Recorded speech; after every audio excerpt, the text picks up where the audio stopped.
दीपक आबा सावंत पटेल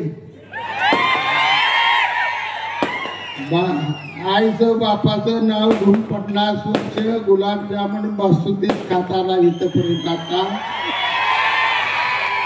जरा वाळलं जरा भेटायला लागलं का सावलीला जाण्यासाठी सगळा स्वाभिमान घाण ठेवून आजारी सलाईन लावून सुद्धा गडी पळव सुटतात बाळासाहेब हृदया बांधल्यावर काय आमदार काय दीपक आबा.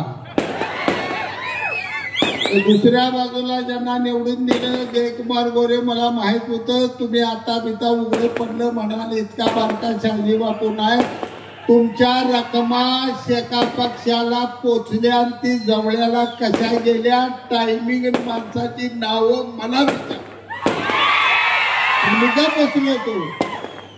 निवडणुकीआधी मला माहित होतं भाजपनं माझं कपाट बोललेलं आहे पण मी शांत राहून काय बोललो नाही टीका केली नाही. पराभवानंतर सुद्धा फडणवीस साहेबांवरून सांगतो मी भाजपवर आरोप केला नाही पण भाजपने तर मदत शेका पक्षाला केली तालुक्याला माहित होतं तरी आम्ही सहन केलं कारण मित्र पक्ष आपला आणि आज जुळवायचं सोडून तोडायचं करताय तुम्ही कशासाठी तोडलं काय माझा गुन्हा होता.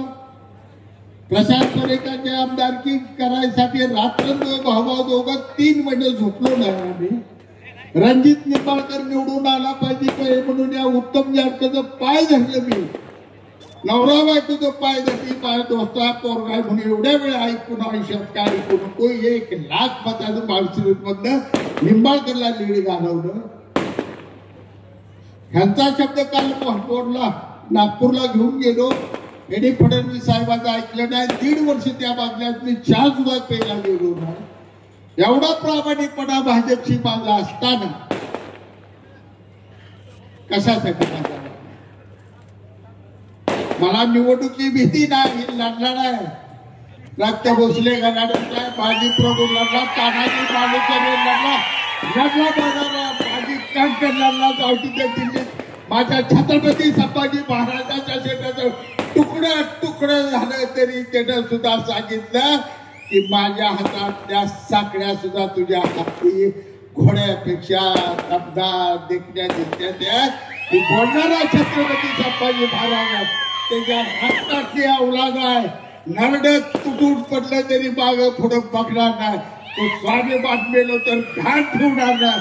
एवढं सांगतो ही लढाई स्वाभिमानाची ही लढाई आहे तुमची माझी ही लढाई आहे एकनाथ शिंदे साहेबांच्या अस्मितेची जी अस्मिता जपण्यासाठी मावळ्यांनी प्राण दिलं तसं शिंदे साहेबांच्या अस्मितासाठी ज्याने आपल्या सातोला तालुक्यासाठी भरभरून दिलेला आहे त्यांच्या अस्मितेला जपण्यासाठी त्याचा तिथं मग धनुष्यबाणाला मारा. आणि हे जे बसले मला माहित आहे घाबरून त्यांना बी कळले सगळे कपाट बोलले काम झाले तमाम. आता रात्री बसल्या 2 हप्ते बघा सांगोलचं आलो का सुभद्रेचं पंचपक्वान सोडून श्रीकृष्णानं द्रौपदीची भाजी भाकरी खाल्ली होती. अरे एवढ्या तुझं आपच्या दिशाची थडी धुडकोल माझी जनता आणि आनंद पाण्याच्या झोपडीतली भाजी भाकरी खाऊ एवढं मी खात्रीने सांगतो. पैशाव सांगोला तालुका विकत घेऊ नका तुमचा घनघोर अपमान होईल. आणि लय मस्ती पैशाची आली नाही आमच्यात सत्ता पण भाजरावनं आमच्यातच आमचं मनगाठा एवढं देणार. पेटवून उठलं तर सरळ काहीच कुणाला जावं दबकवत आहे मला दबकवत आहे. महाराष्ट्र मला घाबरतो आणि कुठली कालची माकडं आले ती मला दबकवतो. एक जण इथे लय अवघड आहे दीपक आबाने बोलून घेऊ ना लय अवघड आहे माझं लय अवघड आहे. तुम्ही बापू तुमच्या पाया पडतो 5-6 जागा घ्या होय म्हणा काय म्हणतो कुठं द्यावं लागेल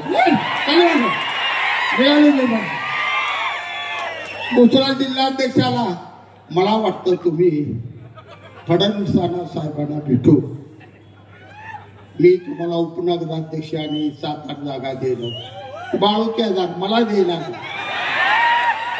काय तुम्ही या तालुक्याच्या राजाला सुद्धा भीक वाढायला लागला का? काही कळतं का नाही? राजा पडलो तरी राजाचा, हरलो तरी राजा. या तालुक्याला दोनच राजे, एक भाई गणपतरावजी देशमुख, एक शहाजी पटेल सोडून या तालुक्याला कोणी धपायचं नाही.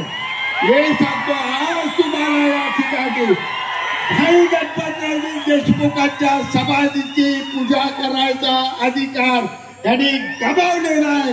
आता समाधीची पूजा करायचा आपला अधिकार आहे. आजपासून सांगतो तुम्हाला, निवडणूक जिंका, घरादारात जावा, लढाई जिंका आणि गुलालाची उधळण करत आनंदा मानेला सोटगोरडीच्या भाई गणपतराव देशमुखच्या समाधीवर घेऊन जाऊया आणि आबासाहेबांचा आशीर्वाद घेऊया. कारण आबासाहेबांचं आयुष्यात मिळवलं नातवाने सगळं रे घालून